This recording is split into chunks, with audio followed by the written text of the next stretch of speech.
주 안에서 사랑하는 서로 사랑하는 교회 교우 여러분, 오늘 우리 주님께서 주신 말씀 요한복음 9장 1절로 7절의 말씀을 통해서 우리가 교회에 나오면 신앙생활을 하면 어떠한 사람으로 변화해 가야 할지, 우리 그리스도인이라면 우리가 이상적으로 지향해야 할 우리의 삶의 모델, 삶의 변화된 모습을 함께 확인하고 꿈꾸고 또한 실천하는 그러한 역사가 이루어지기를 원하는 마음으로 오늘 이 시간 함께 여러분과 말씀을 나누려 합니다. 여러분은 예수 믿기 전과 예수 믿은 이후에 가장 변한 것이 무엇입니까? 오늘 우리는 요한복음 9장 1절로 7절의 말씀을 통해서 예수를 믿기 이전의 나의 모습, 예수님을 믿고 신앙생활을 하면서 변화된 나의 모습, 그리고 또한 더 그것 이상으로 조금 더 변했으면 좋았을 우리의 이상적인 삶의 모습들을 함께 확인해 보고자 합니다. 예수님께서 제자들과 함께 길을 가시다가 한 시각 장애인을 만난 이야기가 본문의 이야기의 요지입니다. 우리는 이 말씀을 통해서 예수 믿기 이전의 우리의 모습과 예수 믿은 이후의 우리의 모습과 그 다음에 점점 더 변했으면 좋을 우리가 진짜 따라야 될 예수님을 닮는 모습의 전형을, 모델을 찾아보려고 합니다. 여러분, 개인적으로는 어떠셔요? 예수 믿기 전과 예수 믿은 이후에 가장 달라진 게 뭡니까? 라고 누가 묻는다면 뭐라고 답하시겠어요? 1번, 주일날 교회에 나오는 것이 달라졌다. 내가 예수 그리스도를 구주로 영접하지 않았다면, 신앙생활 안 했다면 지금 이 자리에 있겠습니까? 다양한 자리에 가 있었겠죠. 이 자리에 있는 거, 이것도 엄청난 변화고, 또 우리의 생각도 변하는 것과 함께 말도 변했습니다. 우리는 뭐 하면은 아멘 하시잖아요. 할렐루야 하면은 또 할렐루야 내지는 아멘. 이거를 교회 안 다니는 분들이 보면 뭐라 그럴까요? 갑자기 어떤 사람이 나오더니 화면에 보니까 할렐루야 하니까 할렐루야 하는 거예요. 무슨 방언들을 하나. 요새는 뭐 할렐루야에 대해서 교회 안 다니는 분들도 대강 아시지만 진짜 진정한 의미로 할렐루야를 고백하고 있지는 않잖아요. 우리가 고백하는 말, 즉 신앙생활 하기 시작하면서는 언어가 달라지기 시작했어요. 우리가 쓰는 언어가. 그래서 어떤 철학자가 그랬대잖아요. 언어는 존재의 집이다. 그러니까 그 사람이 어떤 말을 쓰느냐에 따라서 그 사람의 존재가 어떤지를 알 수가 있다. 그러니까 언어가 참 중요합니다. 예수 그리스도를 구주로 영접하고 신앙생활을 한 다음에 우리가 찬양을 하고 성경을 보고 교회 생활을 하면 언어가 바뀌어요. 언어가 바뀐다는 것은 생각이 바뀐다는 뜻이에요. 존재가 변하기 시작했다는 거예요. 그 중에 가장 큰 변화가 뭡니까, 여러분? 여러분 예전에는 별로 생각하지 않았던 얘기, 근데 지금은 가장 나와 가까이 있는 단어 중에 하나는 뭐예요? 예수 믿은 다음에 가장 입술로 기도할 때마다 나오는 말. 아멘은 마지막에 나오잖아요. 중간에 나오는 중에 가장 많이 나오는 말, 단어, 개념 중에 하나는 죄예요, 죄. 예수 믿기 전에는 누가 나한테 당신 죄인이야? 그럼 뭐라 그랬겠어요? 기분이 일단 나빴겠죠. 누가 나보고 죄인이래? 근데 약간 찔리는 게 있으면 그냥 방어 기전 발달했으니까 이렇게 얘기했겠죠. 내가 죄인이면 당신은, 이 정도 얘기했겠죠. 그런데 교회 생활하면 할수록 이제 누가 우리한테 죄인입니다. 여러분, 우리는 죄인입니다. 그럼 뭐라 그래요? 아멘 한단 말이에요. 네? 그러면 아멘이 무슨 뜻이에요, 여러분? 진실로. 진실로 그렇다는 거예요. 내 진짜 죄인입니다를 자백한단 말이에요. 스스로 고백한다고요. 그러니까 우리 자녀들이 우리를 볼 때 제일 이해 안 되는 점 중에 하나, 뭐 여러 가지가 그분들이 보실 때 우리가 이해 안 되겠지만, 이해 안 되는 것, 또 사회에 있는 사람들이 우리를 볼 때 제일 이해 안 되는 것 중에 하나가 그런 거래요. 우리 엄마 아빠는 맨날 죄인이라고 얘기하고 또 뭐 기도할 때마다 막 죽을 수밖에 없는 죄인이라 그러는데 기도가 끝나고 나면 별로 죄인 같지가 않은 거예요. 응?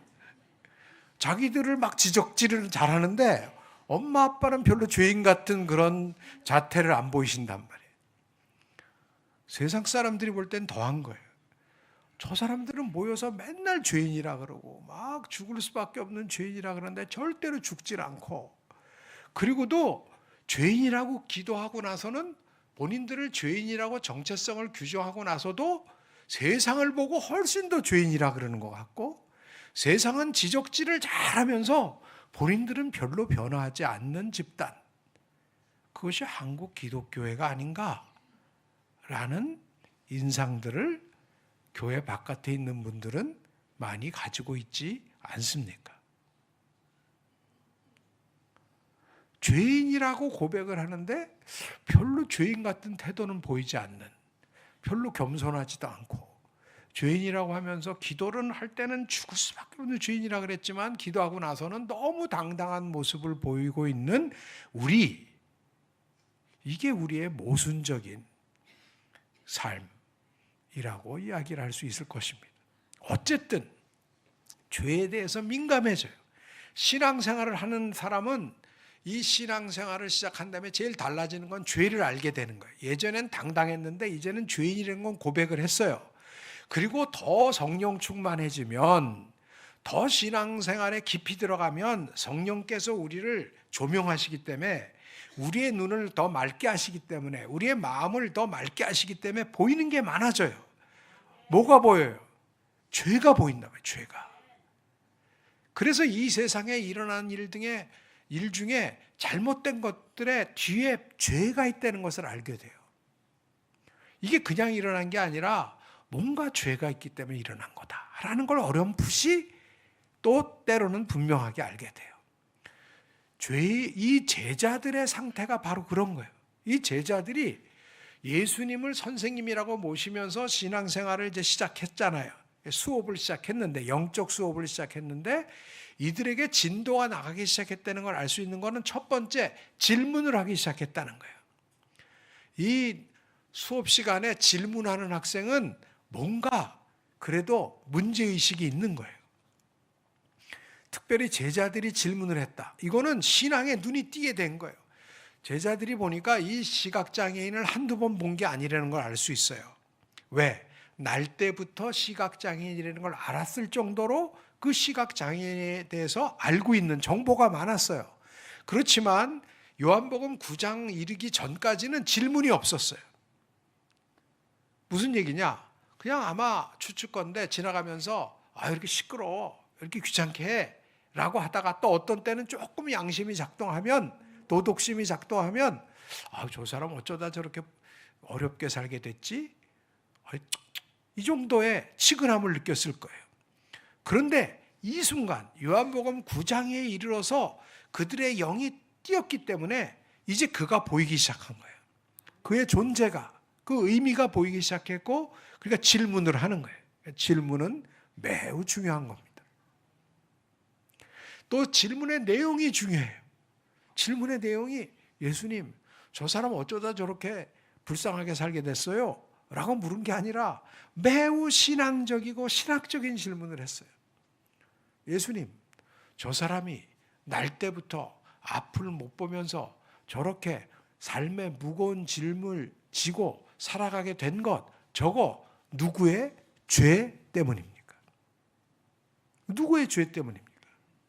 자기 죄입니까? 아니면 그 부모의 죄입니까? 다르게 얘기하면 자기가 뭘 잘못해서 저렇게 된 거예요? 아니면 가게에 흐르는 저주 때문에 그런 거예요? 더 다르게 얘기하면 개인이 잘못한 겁니까? 구조의 죄입니까? 를 물었던 거예요. 이걸 보면 이 제자들이 이제 영적으로 눈이 띄고 영적으로 신앙적 세계를 바라보기 시작했다는 것을 알 수 있습니다. 여러분, 그렇습니다. 이 세상의 잘못된, 이 세상의 근본적인 잘못에는 죄의 문제가 자리하고 있어요. 그래서 근데 그 죄는 개인적으로 잘못해서 짓게 되는 것도 있고, 내가 동네를 잘못 태어나거나 나라를 잘못 태어나거나 나쁜 사회 문화에 태어나면 자기도 모르게 짓는 죄가 많아요. 레위기에 보면 죄 중에 무슨 죄가 있어요? 자기가 잘못해서 짓는 죄도 있지만 그냥 자기도 모르게 짓는 죄가 더 많은 거예요. 자기도 모르게 짓는 죄. 그래서 우리는 죄인이 아닌 사람이 한 사람도 없다고 감히 단언할 수 있는 거예요. 인간은 결코 개인이 도덕적인데 모여서 비도덕적인 게 아니에요. 사실은 내 안에 그런 게 있는 거예요. 그런 죄의 씨앗이 있다는 거예요. 이걸 뭐라 그러냐? 우리는 원죄라 그래요. 아니, 원죄가 뭡니까? 아담과 하와가 선악과를 따먹었다는 게 나랑 뭐 그렇게 관계가 되는 거예요? 라고 물을 수 있잖아요. 그런데 사실은 이런 뜻이에요. 아담과 하와가 선악과를 따먹었다는 얘기는 이제 내가 선과 악을 알게 하는 나무를 먹게 되면 눈이 맑아지리라 네가 그랬잖아요, 사탄이. 눈이 맑아지면 그게 무슨 얘기예요? 내가 선과 악을 안 되는 거예요. 이제는 내가 선과 악을 알면 뭘 할 수 있어요? 판단을 하는 거예요. 내가 이제 무엇이 옳고 무엇이 그른지를 내가 판단할 수 있다. 그럼 누가 필요 없어요? 하나님이 필요 없는 거예요. 그래서 이걸 성경은 뭐라 그랬느냐? 인간이 하나님과 같이 되고자 함이라. 그리고 이게 뭐냐? 교만이다. 그리고 그 교만은 뭐냐? 바로 영적인 죄의 핵심이에요. 그 영적 죄라는 게 그냥 막연한 죄가 아니라 그게 뭐냐? 자기가 다 안다고 생각하는 거예요. 내가 다 안다. 내가 알아. 내가 다 알아. 이 지적 교만. 이 지적 교만이 뭘로 나타나냐면 도덕적 교만으로 나타나는 거예요. 그러니까 나는 옳고 너는 틀려.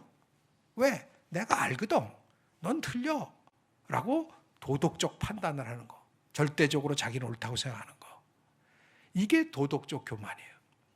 그러면 이걸 뭐라 그랬느냐? 영적 교만이 되는 거예요. 그러니까 영적으로 교만하다는 거는 자기가 안다고 생각하는 것, 지적 교만과 그래서 내가 모든 것을 판단할 수 있어. 하나님 없이도.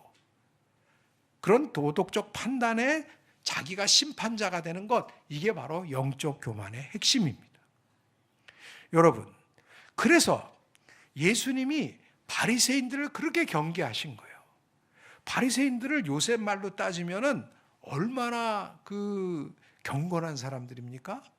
우리보다 훨씬 경건한 사람이에요. 거의 주일날 교회에서 살아요. 아니, 일주일 내내 신앙생활을 굉장히 열심히 해요. 새벽기도 안 빠져, 수요예배, 금요기도, 뭐 주일예배 물론이고, 뭐 헌금도 잘하고 모든 면에서 굉장히 모범적인 신앙인 같아 보여요. 그런데 겉으로는 그런 것은 다 본받으라고 했는데, 예수님도 바리새인들의 열심히 본받는데 그 중심에는 뭐가 있냐면, 그래, 나는 옳아. 그래서 내가 생각하는 건 옳아. 너희들은 좀 문제가 있어. 라고 하면서 금을 긋고 살아가는 것. 바리새라는 게 분리주의란 말이에요.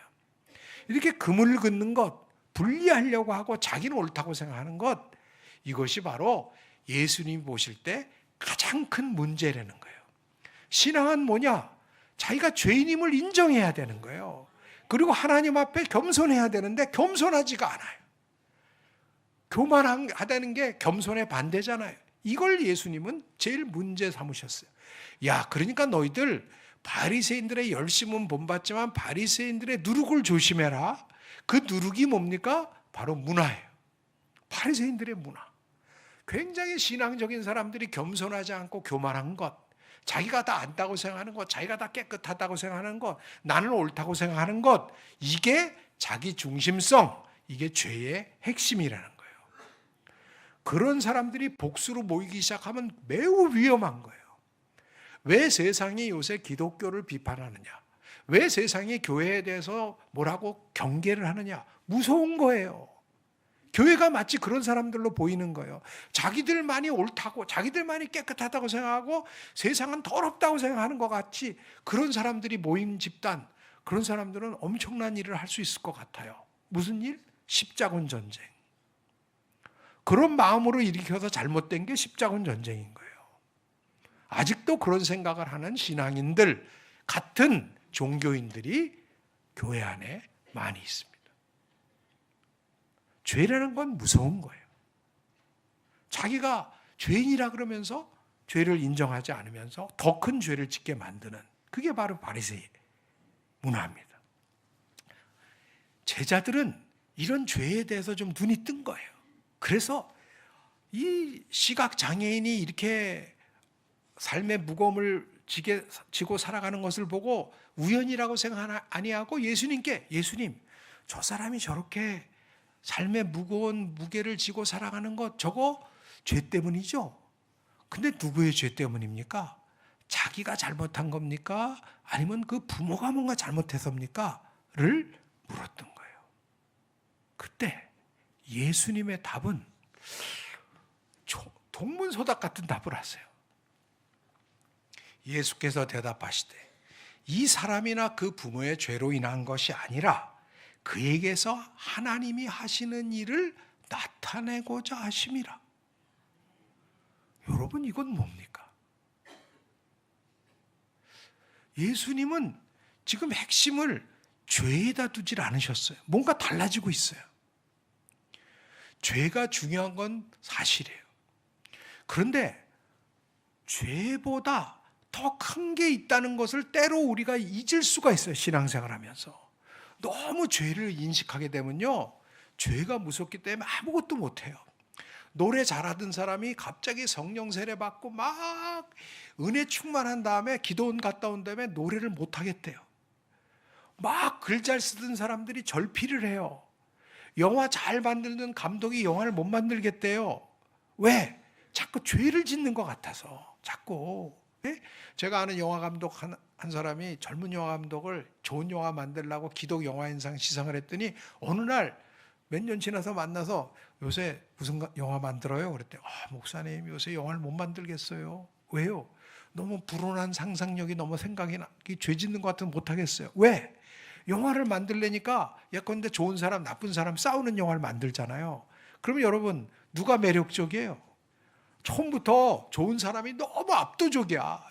나쁜 사람 비리비리해. 그래갖고 시작부터 그냥 박살을 내서 이겨요. 그러면 그 영화 돼요, 안 돼요? 안 되잖아요. 그리고 현실적이지도 않아요.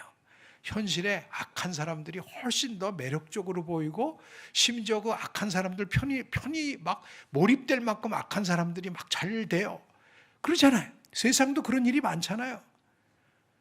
그런데 이 악한 사람을 그려내려니까 상상을 해야 되잖아요. 악인의 입장에서 이게 잘 되려면 어떻게 해야 되나? 그게 죄 같아갖고 영화를 못 만들겠다는 거예요. 이해가 되세요? 비즈니스를 잘하던 사람이 어느 날 갑자기 비즈니스를 못 하겠대요. 이거 저 손님, 제가 이거 지금 별로 안 남고 드리는 겁니다. 이런 얘기를 그냥 쉽게 했는데 은혜 받고 나니까 내가 너무 거짓말을 하네. 이거 못 하겠는데. 그리고 갑자기 다 그만두고 신학교로 오겠다는 분들이 있어요. 그때 세미한 음성이 들리는 거예요. 야, 세상에서 이렇게 하는 건요, 다 죄 짓는 거예요. 그러니까 세상에서 그렇게 쓰지 말고 있는 거, 그래도 당신 집 있잖아, 가게 있잖아, 정리합시다. 정리하고 우리 가서 죄 안 짓는 우리 공동체에 가서 초막세계 짓듯이 짓고 삽시다. 이제 14만 4천에서 몇 명 안 남았어요.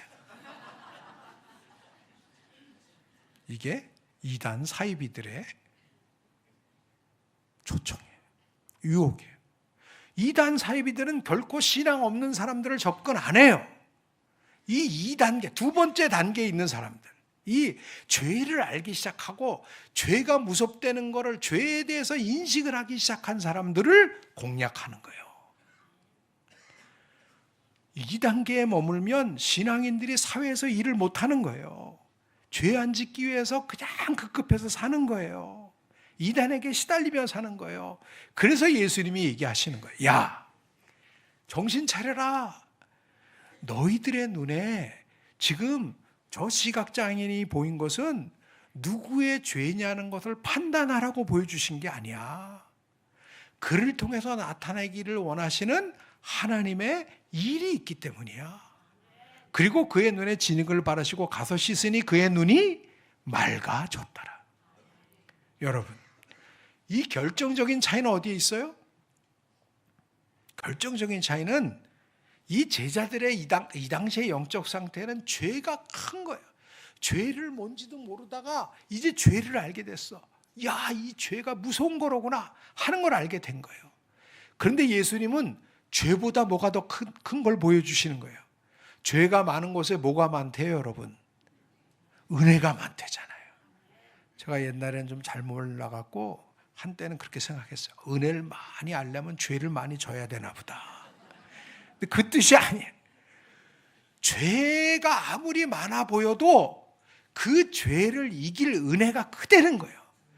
누구든지 이 세상이 죄로 인해서 다 뒤틀려 있지만 이 세상을 하나님이 이처럼 사랑하신 거예요. 그럼에도 불구하고 사랑해 주신 거예요. 우리의 모든 약함, 우리의 죄성이 아직도 남아있음에도 불구하고 우리가 잘못한 것이 많음에도 불구하고 그럼에도 불구하고 하나님은 세상을 이처럼 사랑하사 독생자 예수 그리스도를 우리에게 주셨고 누구든지 저를 믿으면 멸망치 않고 영생을 얻게 하려 하심이라. 이게 뭐예요? 복음이에요. 이게 굿뉴스인 거예요. 죄가 마지막이 아니라 하나님의 사랑. 그걸 믿으면 하나님의 은혜가 임하는 것. 은혜가 크다는 것을 깨달으면 이제 죄를 넉넉히 이겨내고 죄에 붙잡히지 아니하고 이제부터는 하나님이 보여주시는 것을 보고 기도하라고 보여주시는 거로구나. 함께 기도하라고 보여주시는 거로구나. 함께 고치라고 보여주시는 거로구나. 라는 결단이 우리에게 있을 줄로 믿습니다. 주께서 말씀하십니다. 너희들의 눈에 지금 뭐가 보이느냐. 여러분, 신앙생활 하면 할수록요 눈에 보이는 게 많아져요. 옛날엔 뭔지도 안 보였는데 이제 신앙생활 좀 더 하게 되면 죄가 보이기 시작해요. 그 죄가 개인의 죄, 또 조직의 죄, 잘못된 것들이 자꾸 보이기 시작해요. 그때 우리는 기도해야 됩니다. 주님, 왜 이런 것들을 보여주십니까? 그때 주께서 이렇게 말씀하실 거예요. 그게 너의 기도 제목이다. 그게 네가 앞으로 실천해야 될 주제다. 이제 곧 밤이 온다. 지금 내 눈에 보이는 것은 낮이기 때문에 보이는 거지. 이제 네 인생이 저물게 되고 영적 어둠이 오게 되면 보이는 게 없어져. 그러면 그때는 기도도 못하고 실천도 못한다. 서로 사랑하는 교우 여러분, 26년에도 더 많은 것들을 보여주실 텐데 그것이 여러분들의 기도의 주제고 아직도 낮으로 우리를 불러주신 하나님을 찬양하면서 우리에게 보여주신 것들을 위해서 더욱더 기도하고 더욱더 신앙인답게 실천하면서 죄에 주눅들지 않고 예수님 닮아가는 우리도 어려운 사람들의 눈을 뜨게 하는 역사를 일으키는 서로 사랑하는 교회 교우 되실 수 있도록 함께 노력하는 저와 여러분 되기를 간절히 원합니다.